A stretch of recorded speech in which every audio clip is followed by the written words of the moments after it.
নমস্কাৰ, মোৰ নাম শ্ৰী প্ৰীতিশা কাশ্যপ। মই ষষ্ঠ শ্ৰেণীৰ ছাত্ৰী। মই এটি কবিতা আবৃত্তি কৰিবলৈ ওলাইছোঁ। কিবা ভুল হ'লে ক্ষমা কৰিব। কবিতাৰ শিৰোনাম জুই আৰু মাটি। কবি মৌলানা ফজলুদ্দিন আহমদ।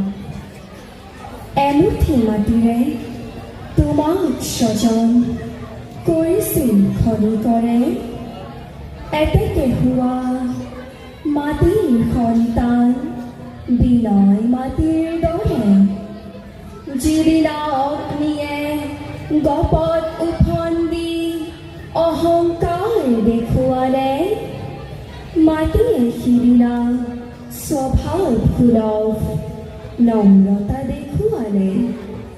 গৌৰৱী অগ্নিয়ে গৌৰৱ কৰাৰ বেছ প্ৰতিফল পালে, নম্ৰ মাটিক নম্ৰতাৰ বাবে সবাই আশীষ দিলে।